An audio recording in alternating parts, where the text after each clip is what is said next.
Estoy en una especie de retiro. No puedo hacerlo como se debiera, pero trato de estar recogido en mi trabajo, pensando en mis 51 años de sacerdote.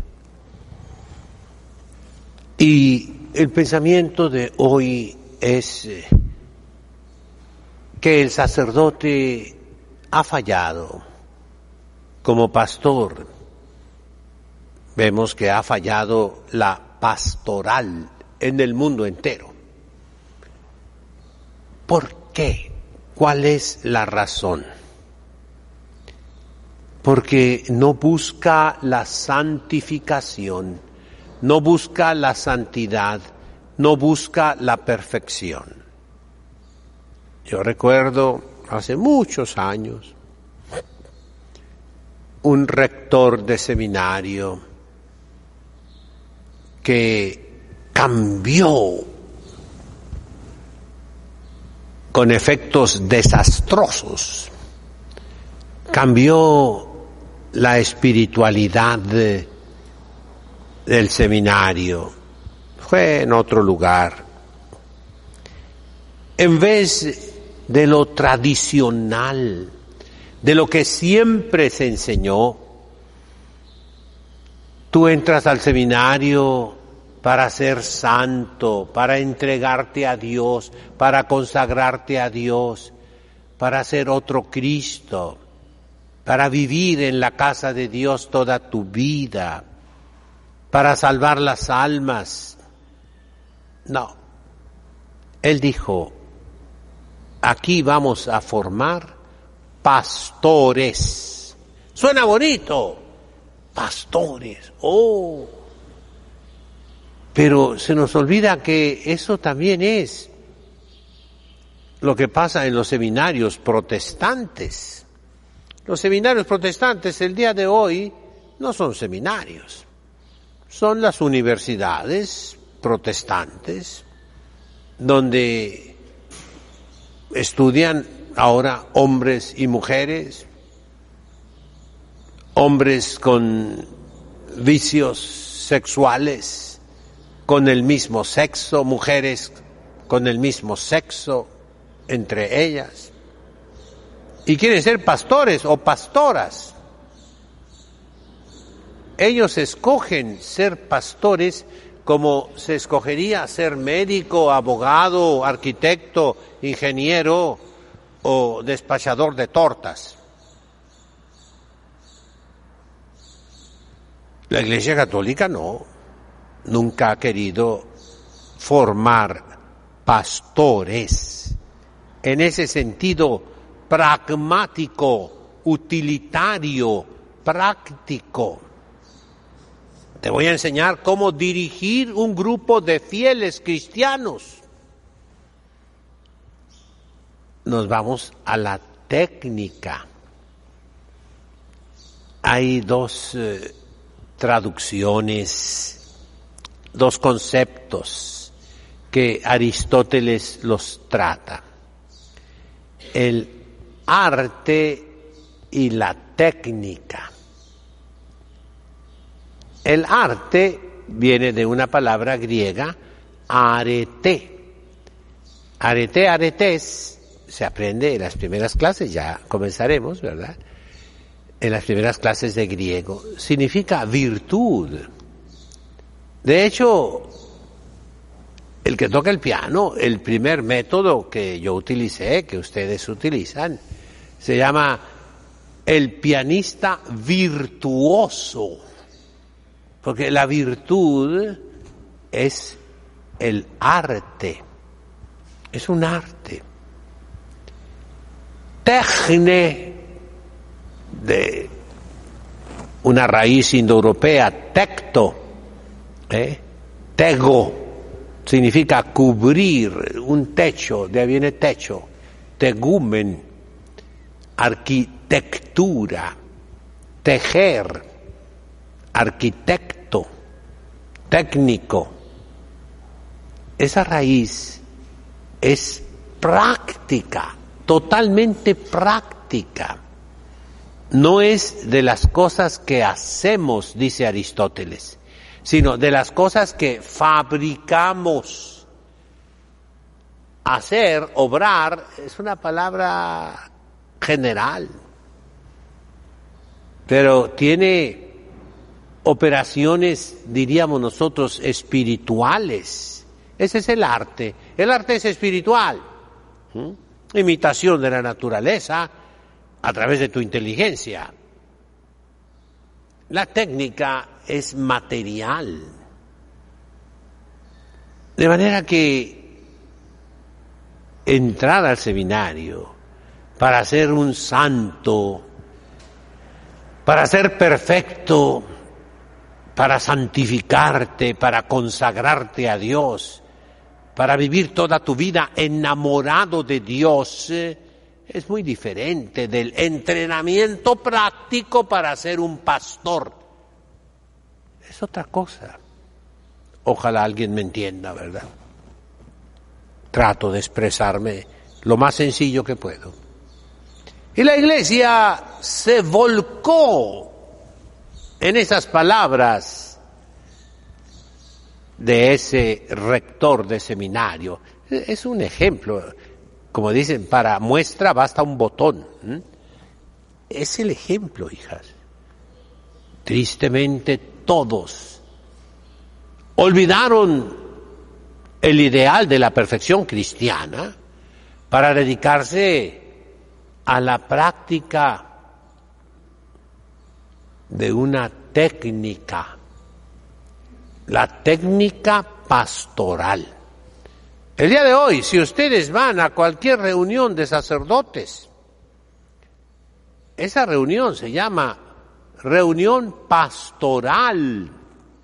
Si van a cualquier reunión de fieles cristianos, esa reunión se llama pastoral. No se va a llamar ya una reunión de piedad, de devoción, o los sacerdotes a un retiro espiritual en búsqueda de la santificación de los sacerdotes. No, eso pasó a la historia, es cuestión del pasado, ya nadie busca eso. ¿Y en qué terminó? El sacerdote es un empleado, sí, retribuido por su patrón, por su empresario, por una empresa. Y la Iglesia se volvió una empresa. ONG, dice el Papa usó esa expresión, ¿verdad?, para decir que la Iglesia no debe ser eso, Organización no gubernamental, una organización de beneficencia. Pero eso no es la Iglesia. La Iglesia es Jesucristo, vivo, viviente, que quiere otros Cristos en sus sacerdotes, que quiere que lo representen, que lo incorporen en su propio cuerpo, en su propia vida, en su propia conducta. El sacerdote lacayo, siervo, esclavo, empleado, servidor, y diríamos también barbero, adulador. Los obispos como jefes de una corporación, CEO, Chief Executive Officer, de una empresa, de una firma, meritoria en lo que quieras, pero ya no es el esposo de la Iglesia que da su vida por ella, enamoradísimo de los fieles, ya no. En lugar de la cátedra de los obispos, que es una silla parecida a esta, ¿verdad?, es el escritorio del obispo. En lugar del confesionario del sacerdote, es la oficina del sacerdote. En francés se dice bureau. el buró. ¿Y qué es el sacerdote? Un burócrata. Es la burocracia eclesiástica, que es lo que ha crecido enormemente después del Concilio Vaticano II. No por el concilio, sino a pretexto del concilio. Con pretexto del concilio. No, mis hermanos, eso está equivocadísimo. El sacerdote no puede ser retribuido, ni con todo el oro del mundo le pueden pagar a un sacerdote el que haya renunciado a una familia, a tener hijos, a tener una esposa. No, mis hermanos. No se compra un empleado de esta categoría, no. El sacerdote no es un empleado, no es un siervo, no es un lacayo, no es un adulador, no es un barbero. Es otro Cristo que junto con el obispo y el papa entregan su vida amorosamente, totalmente. Qué triste. Miren, el 16 de abril voy a cumplir 75 años. Y el Papa Pablo VI introdujo una novedad que no es según la tradición de la Iglesia Católica, que a los 75 años los obispos y los sacerdotes entreguen el oficio, renuncien al oficio, renuncien a su cargo. Eso nunca había pasado en la Iglesia. Y entonces se mete la mentalidad del mundo dentro de las estructuras de la Iglesia. La estructura de la Iglesia es muy sencilla. Nuestro Señor Jesucristo no estableció conferencias episcopales, no estableció secretariados, no estableció esa estructura numerosísima de personas asalariadas, pagadas por la Iglesia, que constituyen la burocracia de la Iglesia, inmensa, infinita pudiéramos llamarle en muchos lugares. No, ¿cuál es la sistematización que le dio nuestro Señor Jesucristo a la Iglesia? El Papa, los obispos y los sacerdotes. Basta. Esa es la jerarquía. Y todos entregados voluntariamente, no por un salario, no por una paga. Esos se llaman mercenarios, dice Jesucristo. A esos no les importan las ovejas. Y voy a repetirles mi desengaño cuando yo tenía 12 años. Nos llevaron de aquí al seminario de San Diego, California, cruzando la frontera. Entonces había seminario parecido al nuestro. Yo creo que hubieran tenido ahí más o menos unos 100 seminaristas, 1959.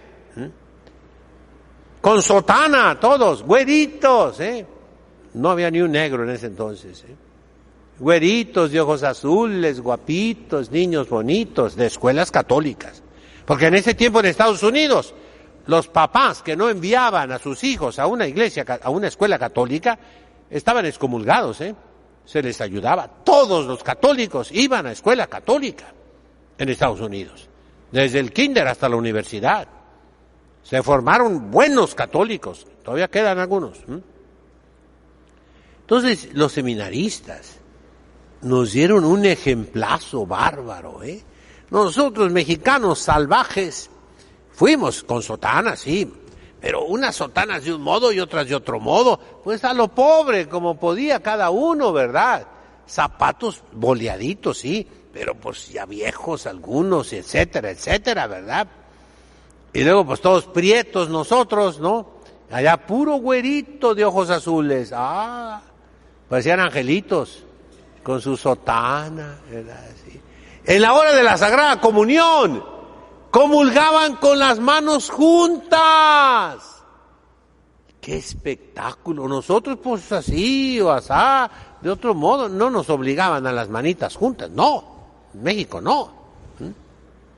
México venía de una persecución religiosa. Tijuana todavía estaba bajo persecución religiosa.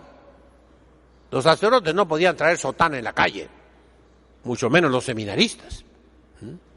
Cada uno llevó nuestra sotana en un bolote así, con la cota. No teníamos cota nosotros todavía. Los chicos, ¿no? Ni siquiera teníamos para bolsa, no existían las bolsas de plástico, Ni para bolsa tenían aquí la sotanita, aquí la traían con la banda, Y los americanos todos bien, ¿no? Organizadísimos, Pues eso me edificó a mí mucho, ¿verdad?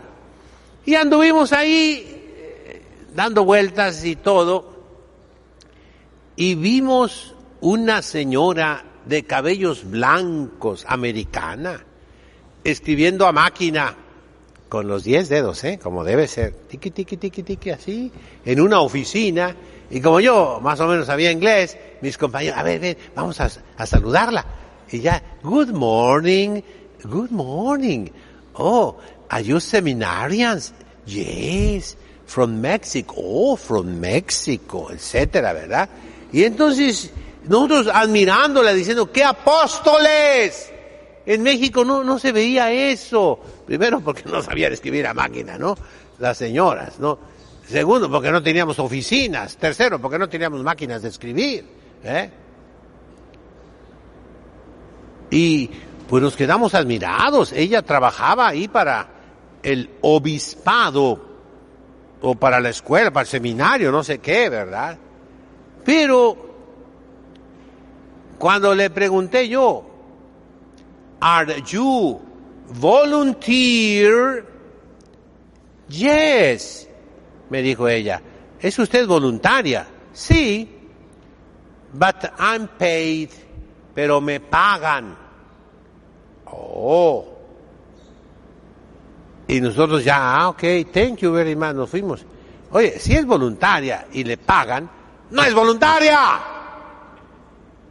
Ahora el Papa Francisco acaba de reformar la curia y metió laicos y laicas, ¡qué bueno! Pero ojalá sean voluntarios, que no les paguen.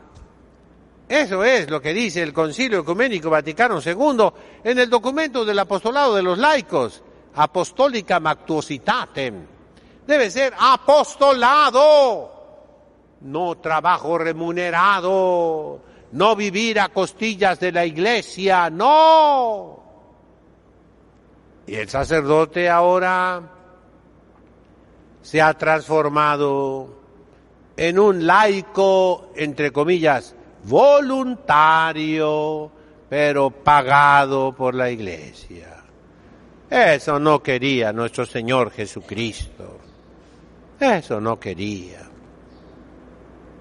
Es amor el que nos lleva a entregarnos a Dios. Y ese amor nos hace buscar en todo la excelencia, la perfección en todo lo que hacemos, pero con arte, con espíritu, con belleza, con entusiasmo, con empuje, con romance, diríamos, con ideales, con ilusiones en el sentido mexicano, con un empuje arrollador de una persona enamorada de Dios, que se entrega para salvar las almas. Eso no puede ser retribuido y es un insulto pagarle a una persona tal. Dice Jesucristo, no se preocupen de lo que comerán o beberán. Y claro, obliga que al buey que tritura no le amarres el hocico, que pueda comer de lo que está ahí, porque digno es el obrero de su merced, de su paga. Pero ese es otro asunto. Esa es la meditación de este día. Debo ser sacerdote no por un puesto, no por mi paga, no para tener un escritorio grande, no para mandar en la iglesia, no.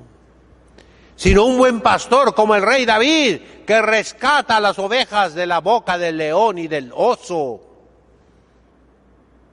Buen pastor que da su vida por las ovejas, que las conoce una a una, como dice el Papa con una expresión, pues bonita, en el fondo bonita, con olor a oveja y no con peste al dinero.